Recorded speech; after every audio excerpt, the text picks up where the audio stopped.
Hello, and welcome to today's presentation entitled Current and Emerging Strategies in the Treatment of Rheumatoid Arthritis. My name is Ann Lynch, and I am an Associate Professor of Pharmacy Practice at the Massachusetts College of Pharmacy and Health Sciences in Worcester, Massachusetts, where one of my areas of focus is rheumatology, in addition to pulmonology and diabetes. And today I'm really happy and honored to be here with you for the next hour or so to talk about rheumatoid arthritis and current management issues and options. So while discussing management concerns and practices of rheumatoid arthritis, we'll outline the challenges to successful disease management and some suggestions to overcome those challenges. We'll talk about treatment options, both pharmacologic and non-pharmacologic, including symptomatic relief. We'll review the recent updates to diagnostic criteria and definitions recently released, and finally also discuss the economic burden of this encompassing disease and our role as healthcare providers in helping to relieve some of that burden for our patients. But before we get started, I thought a brief overview of the disease might be warranted. As we all know, RA is a systemic autoimmune disease involving multiple organs and systems characterized by chronic inflammation and symmetric polyarthritis, which usually involves 5 or more joints. One of the main reasons we're revisiting management strategies today is to reinforce the message that really and truly early diagnosis and early treatment is the key to prevent the inevitable severe disability that can come with rheumatoid arthritis, along with the joint deformity and premature mortality that can result from improper or lack of management in this multi-system illness. The natural history of rheumatoid arthritis varies considerably, with at least 3 possible disease courses: monocyclic, polycyclic, or progressive.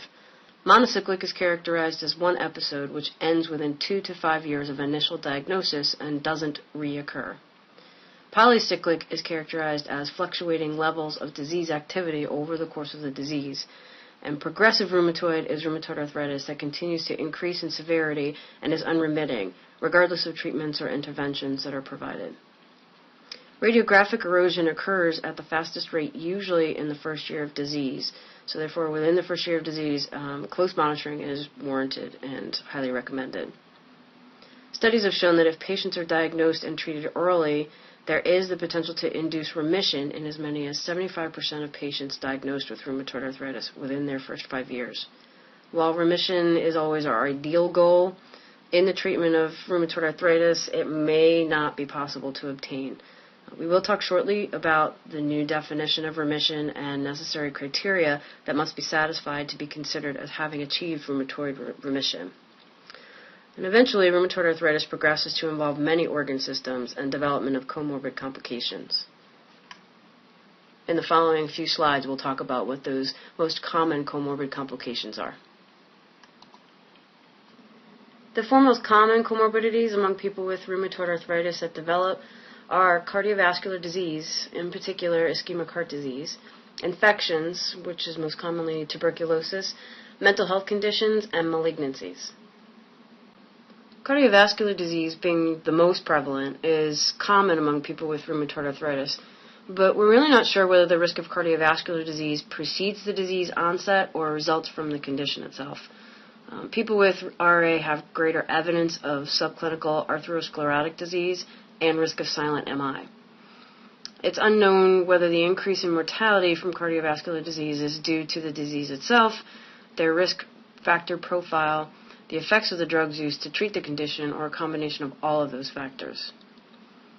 Infections are another significant and primary cause of death among people with rheumatoid arthritis and may be responsible for up to 1/4 of their deaths.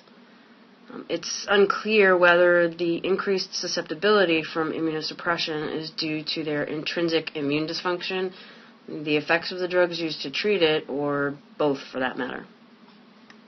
The 3rd most common comorbid condition that can develop are mental health conditions. There's a high prevalence of anxiety and depression, which has been documented in several clinical populations of people with rheumatoid. Both conditions are associated with increased disease activity and decreased physical function in adherence to medical and non-medical interventions. As it's always important to screen for and treat these conditions in any patient, successful management of depression and anxiety in rheumatoid arthritis patients specifically can really significantly improve outcomes and quality of life. There is an increased incidence of malignancies also in rheumatoid patients, specifically lymphoproliferative malignancies such as leukemia and multiple myeloma.